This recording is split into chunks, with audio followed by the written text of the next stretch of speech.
आ गए हैं बॉलीवुड के मसीहा पठान जैसी फिल्म को लेके, और क्या बॉलीवुड को इससे बचा पाएंगे या बॉलीवुड की नैया डूबती जाएगी और ये पठान भी डूब जाएगी। चलिए बात कर लेते हैं थोड़ा पठान का जो ट्रेलर है उसके बारे में। बॉलीवुड समझने का बिल्कुल कोशिश ही नहीं कर रहा है। बॉलीवुड को या तो ये लगता है कि साउथ की जो फिल्में हैं खाली एक्शन की वजह से पूरी भारत में चलती है, लेकिन ऐसा बिल्कुल नहीं है। साउथ की फिल्मों में खाली एक्शन नहीं होता, एक इमोशन भी होता है, एक कल्चर होता है जो लोगों को जोड़ देता है। लेकिन बॉलीवुड को क्या है, बॉलीवुड खाली एक्शन फिल्में बना रहा है और अलग अलग एक्सपेरिमेंट कर रहा है, लेकिन ये वाला एक्सपेरिमेंट कभी नहीं करता है जो एक एक्शन के साथ में एक कल्चर को दिखाया जाए। शाहरुख खान 4 साल से बिल्कुल ही इनकी मूवी नहीं आ रही थी, और लास्ट मूवी अगर पूछा जाए कि इनका सुपरहिट मूवी कौन सा था तो चेन्नई एक्सप्रेस था। उसके बाद से कोई भी मूवी इनकी हिट नहीं हुई है और इनकी भी कैरियर दांव पे लगी है। और बॉलीवुड को जो उम्मीद है शाहरुख खान से, वही शाहरुख खान जिनके नाम से फिल्म हिट हो जाया करती थी, लेकिन आज हालात कुछ और है।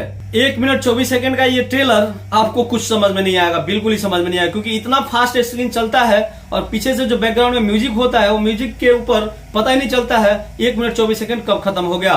शुरू के 20 सेकंड तो आपका डिस्प्ले दिखाई नहीं देगा, सिर्फ बैकग्राउंड का आवाज आएगा कि पठान कहाँ है। और ये इसमें बलगटी दिखाने का कोशिश किया गया दीपिका पादुकोण को। आपको इसमें शाहरुख खान के अलावा जॉन अब्राहम मिलेंगे और सुपरस्टार नायिका दीपिका पादुकोण को भी देखने का मिलेगा। वो सातिर निगाहें आपको पता ना सस्पेंस क्रिएट करके देगी या नहीं देगी। लेकिन बॉलीवुड जो भी फिल्म आ रहा है उसमें हीरोइनों को न्यूड करना नहीं भूलता है। इसमें भी आपको दीपिका पादुकोण का सेक्सी लुक देखने को मिलेगा और बिकनी ड्रेस में मिलेगा। अगर मेरे पॉइंट ऑफ व्यू से देखा जाए तो ये ट्रेलर ऐसा कुछ इमोशन नहीं क्रिएट कर रहा है जिसकी वजह से भारत के लोग खास करके थिएटर तक जाएंगे। बाकी अगर बॉलीवुड विदेश को टारगेट करके यानी अमेरिका लंदन को टारगेट करके ये मूवी बनाया है तो हो सकता है वहां पे चल जाए, लेकिन ये भारत में मूवी बिल्कुल ही चलने वाली नहीं है, क्योंकि इतना फास्ट कहानी अभी तक हमारे यहाँ लोगों को, ज्यादातर लोगों को समझ में नहीं आएगा। जिनको समझ में आएगा उनकी संख्या बहुत कम है और उनके वजह से ये फिल्म का रिकवरी बिल्कुल नहीं हो सकता है।